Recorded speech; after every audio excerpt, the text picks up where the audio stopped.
Om Vasudeva Sutam Devam Kansachanuramardanam Devaki Paramanandam Krishnam Vande Jagatgurum. So as we discussed earlier,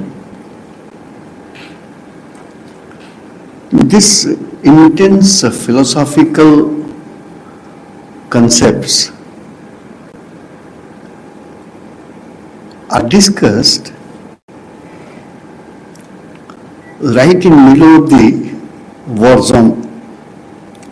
They're ready to fight, ready to kill each other. So, historically, we have no way to think that it is a story, because book is in front of us. It's not a story. And Mahabharata war was, other day I was reading an article that the people who were killed during Mahabharata war is more than World War I and II put together. 10% of population was killed during Mahabharata war. And then there is a lot of research being done now that the weapons which were used and the description which we get in Mahabharata is something unprecedented, is impossible, that a kind of technology must be there which at present we are not able to understand. Maybe it was primitive, so to say, we have no idea, but may be effective, but may not be the way we understand the technology today. For example, even 10 years before, we did not know that most of the young people do not know what is a floppy disk. If too young, they do not know what is audio and video CD, because the technology has changed so fast. I gave an audio cassette to one boy who is 8-10 years and told. We used to have songs here. So he put the audio cassette here and said, I can't hear anything. This example I'm giving that, and we are talking about 3,000 years before. So it is impossible to find what technology they could have. 15-20 years before, who has heard that you don't need a petrol to run your car? Who had thought you don't need even a driver to run your car? So things changes very fast. But that which is pratyaksha, that which is written, that which is seen, you cannot negate it, you cannot refuse it. You cannot refuse it, that the thing existed. If there was no technology available, how this thing is created? And the created thing is still there.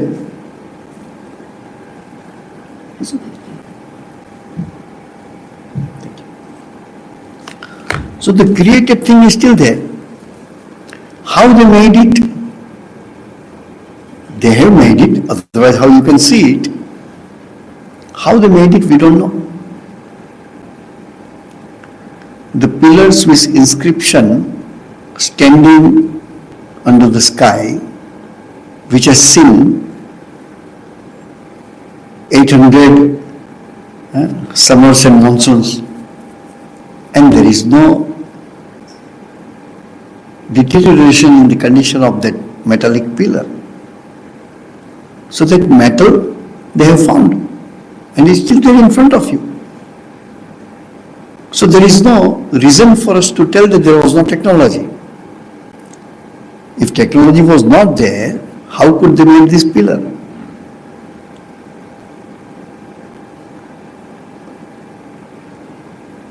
There are temples which are 1,200 years old. And the pillars are big enough that two people joined together also cannot embrace it fully. And it is completely, it's a hard stone pillar, not constructed, not by cement kind of material, but it is stone. But they have put that stone in a rolling machine, and with the things like chisel or something, they have made designs. And the threads, the linings are still visible. Till today, as in 2023, there is no machine where 15-20 feet long and about 4 feet diameter stone can be carved in a design by a machine. But they have done it 800 years before, and it is visible, it is there. What I am telling is, the perspective is different.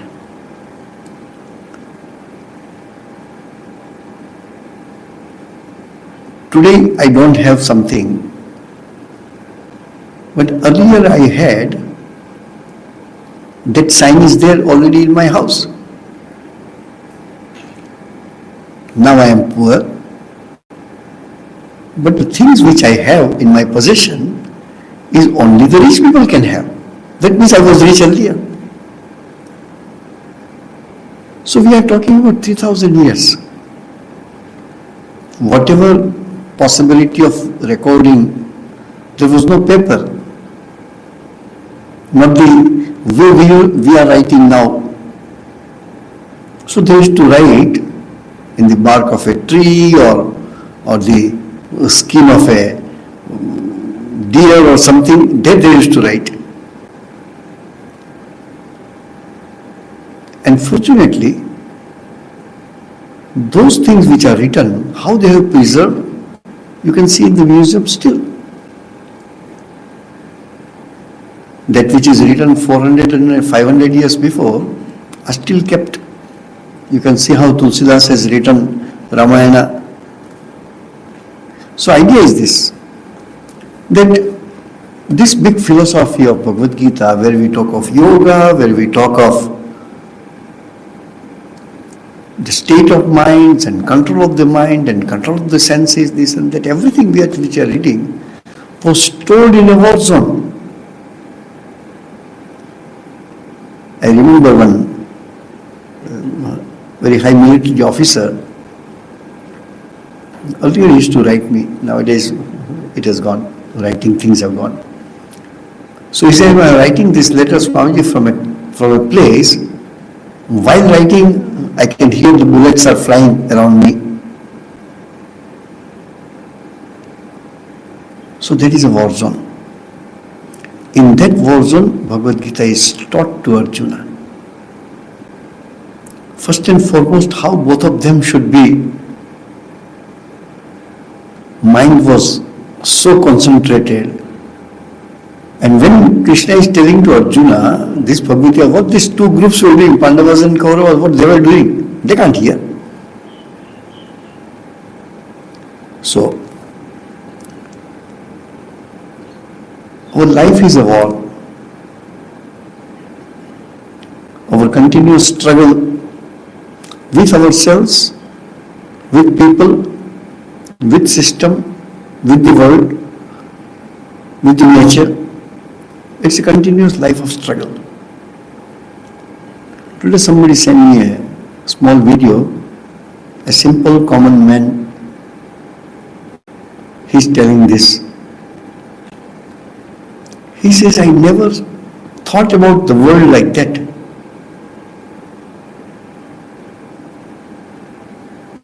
In the forest, since morning to night, a deer keeps on running so that he is not eaten up by a tiger or by a wild animal. And tiger keeps on running so that he gets a deer. He gets an animal to eat. He has to eat. If he has to eat, somebody has to die. And this continuously goes on.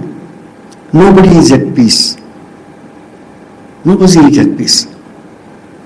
All of them are running. Come to the city. We all are running. One runs because you earn money. One runs because they have to make some people do work for him or her. So game is the same. Then he nicely told few things. There are two kinds of animals in the forest. One who eats the grass and trees and plants, and the second group who eats these animals. Think of those billions of animals, individual animals, who keeps on eating only the grass and plants.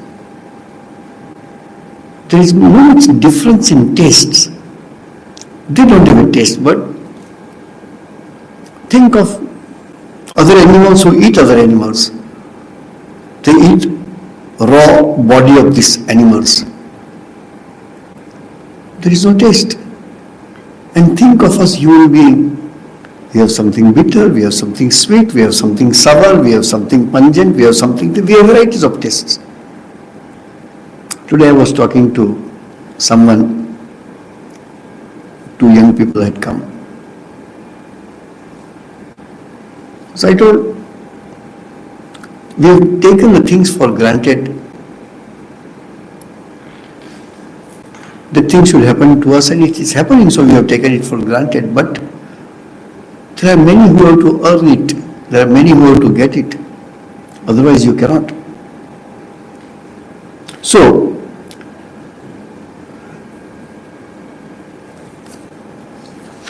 Krishna told to Arjuna some shlokas, some concepts which we were discussing. And the summary of our discussion was that with the help of five senses of knowledge, like eyes and ears, etc., we gather information of the world. Then there is a mind or a brain who receives this information, processes that information, and according to your desire, according to your vasana, you react to this world with your five senses of action, hands, feet, etc. This is the whole game plan. You have cameras with sound, and then you have an action, how you work. Information is same more or less. When you see an object, all of us see the same object. There is no difference. But the reaction to that object is different. The easiest example is ourselves. Think there is a man in the family. He is a man. Wife says he is my husband. Mother says he is my son. Son says he is my father. Father says he is my son. Uncle says he is my nephew. His nephew says he is my uncle. What this young man is? Is he a husband or a father or a son or a grandson or nephew, uncle? What he is? He is what he is. People call him differently. People call him differently, according to their relationship. That's why people are your relatives. In relation to you, they are that. Or in relation with them, you are that to them. You are absolute. You are what you are. You are none of them, but you are everything of them. In the same way, we see the object same, but we react differently. That's why you will find, doing the same work, the results are different. In the schools and colleges, attending the same class, the exam result is different for the different students. How it can be different? Teacher has taught the same. Sri Krishna says the Bhagavad Gita, people are reading Bhagavad Gita last 3000 years. Effect is different. Somebody wants to be scholar out of it, somebody wants to call himself Pandit out of it. Somebody said this will not my spiritual life. Somebody said no, because I this purpose. Different purposes. Everything in this world. We decide what importance that object has for us. Very few people give a proper place to all the objects in the life, whichever they come across, and that too for their spiritual benefit.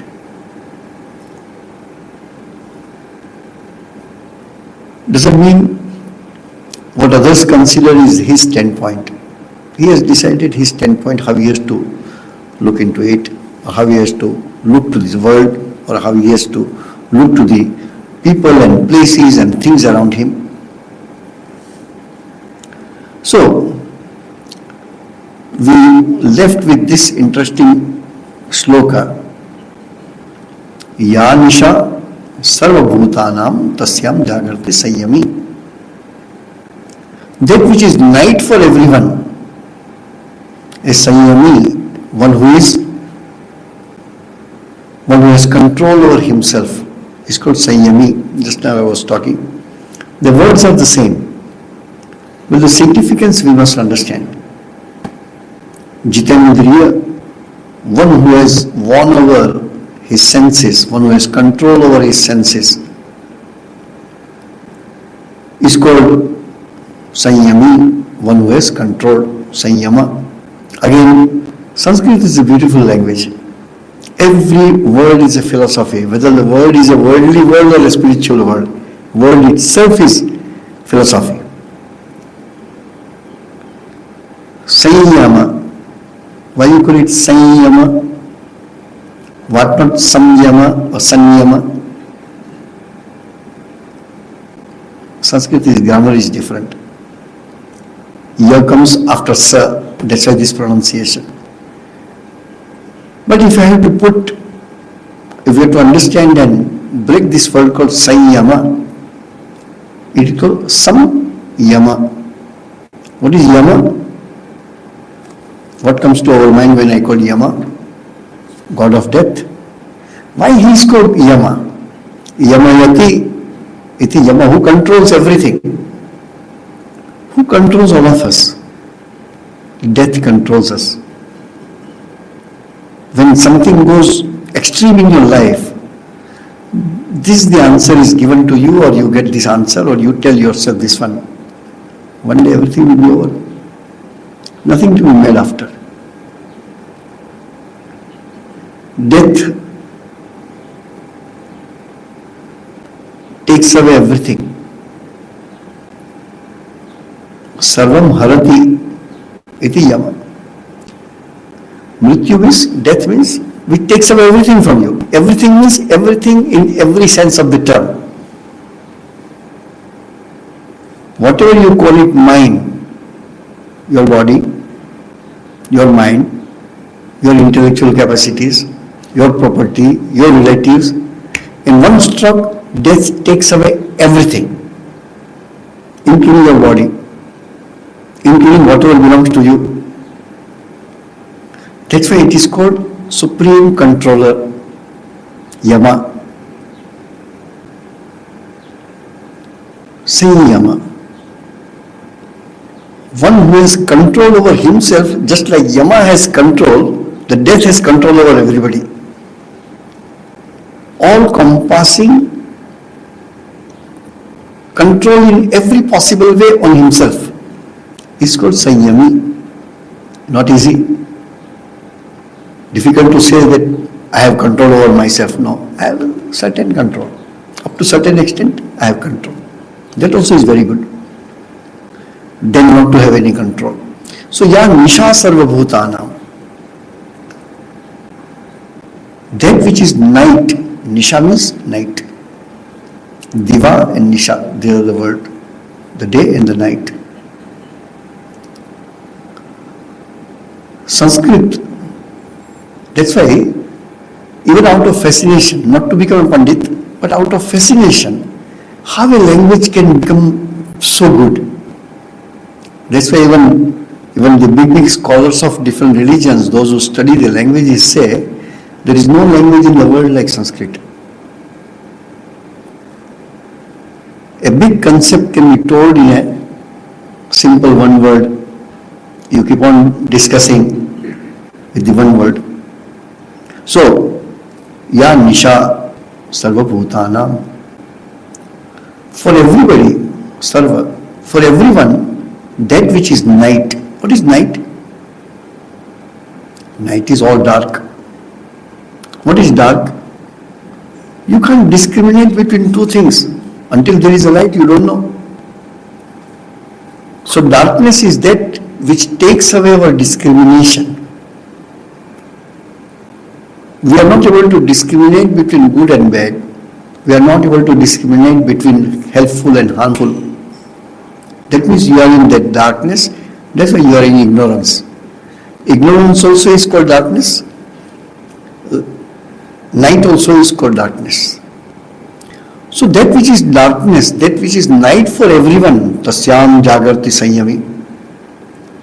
But the person who has control over himself or herself, he is awake. What is awake? He is aware about what is good for me, what is not good for me. What is that night? This world is a night. People don't know what is good for them. Take something, suffer, again forget, again take, again suffer. Animals don't have this desire which we have. If you have a pet dog at home, give him something to eat which it will try once only, not second time. You break a chili and put in the mouth, immediately it will throw away. Second time pick chili, it will remove the face from the chili. Animal is cheated only once. But alas, we human beings are cheated by the same object again and again and again. We are worse than animals so far as that tendency is concerned. They are made like that. The software is installed in that way. A dog which is just born, give a cabbage to the dog, it will not eat because the software is made like that.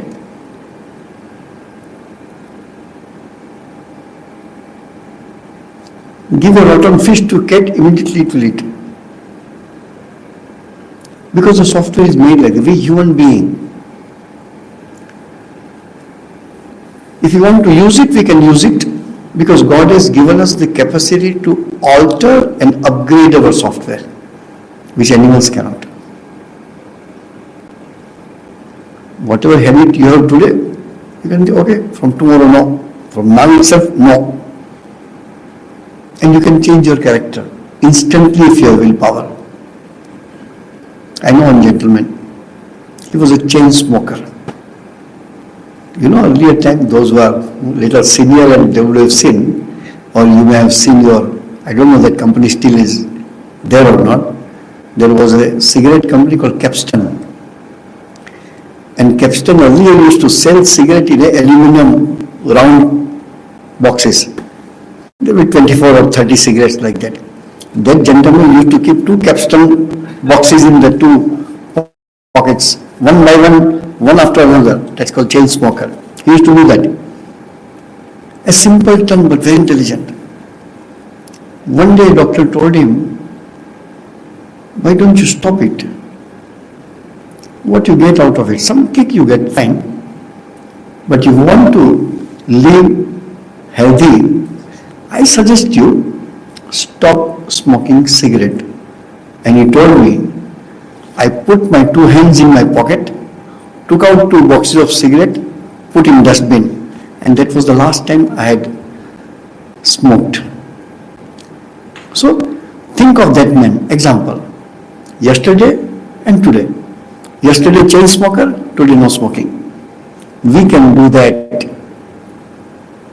We are human beings. We have a capacity to upgrade and change ourselves. which animals cannot change by themselves until you train them to change. So, ya nisha sarva bhutanam, that which is night for, night is not this night, night is an example here. That a state where people cannot discriminate, there these Sanyami people or those who have control on themselves are awake. People translate this sloka in many ways, as I was just now telling. Same sloka can be translated. If I don't interpret, ya nisha sarva bhutanam, that which is night for everybody, Sanyami people, they keep awake. Yeah, they meditate in the night. That's why it is written like that, one word, no. That which is ignorance, tamas, inertia, that which takes away your capacity to discriminate is night for you. There these people are awake. Awake means they know what is to be discriminated, what is harmful to me, what is helpful to me, what is good for me, what not good for me. They are clear about it. What they should do, they are clear about it. You will find difference between two individuals is this. One person knows what he or she wants in life and pursues that, focuses on that. And one person doesn't know, different kinds of focuses, today doing that, tomorrow doing that. Good for me, not good for me, I don't know, so take everything. Fall sick, also keep on trying that. Millions of things are there, how many you want to take?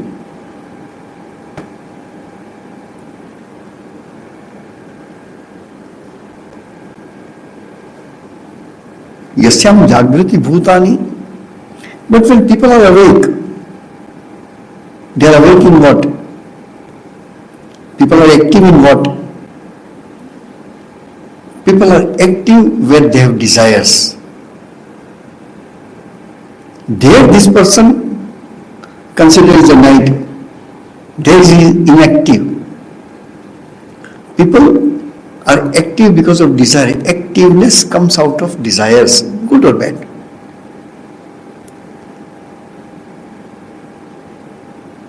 You do karma, you do action. We don't do any action without purpose. Whatever you do, you have a purpose. You came here, you have a purpose. You will go, you have a purpose. You eat, there is a purpose. You sleep, there is a purpose. You go to school, there is a purpose. You go to office, there is a purpose. You do business because of purpose. Without purpose, we don't do anything. And the purpose comes from where? You decide the purpose according to your desire. What is your purpose is not my purpose. My desire is something, so my purpose is different. Your desire is something different, so your purpose is different. So, yasyam jagrati bhutani, where common man is awake, active because of desire, that fellow says, oh, you work hard, I don't have. And he become detached from there. Where a common man, because of ignorance, the same person can become this. This is the beauty of spiritual life.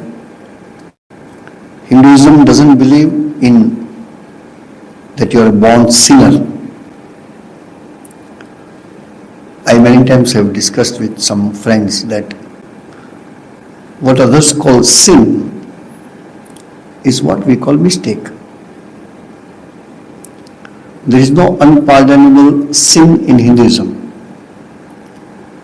There is no heaven and hell in Hinduism. If it is there, it is like a reformatory and a resort. We don't have a concept of complete condemnation. Okay, you are like permanent hell and you are in eternal hell. This concept we don't have. I don't say that is wrong or right. That's a belief. If you believe you do a mistake, punishment is there. So you go to a reformatory, you clear yourself and come back. That's why we say Whatever punya you do, whatever papa you do, you go to heaven, you go to hell, you come back again to purify your mind. And you keep on coming till you realize the truth that nothing to run around. Whatever is needed is within me. And then desires become lesser and lesser. Many times people ask this question to many senior Swamijis also. Swamiji, I was initiated 25 years before. I am doing so many japas, meditation, reading books, hearing lectures, everything I do, but I don't think that I am progressing. How to know whether I am progressing or not? This is the reason, this is the sign of progress or not. If your desires are reducing, then you are progressing. You cannot progress towards contentment with increased desires. Desires and contentments are opposite to each other. So when you are progressing in spiritual life, means what? You come to know that dearth is not within me. The dearth which I find in me is because of my ignorance. That's why any kind of, why we feel happy? I am thirsty, when I drink water, I am happy. But if you are not thirsty, and I give you water, there is no happiness in drinking the same water, because you are not thirsty.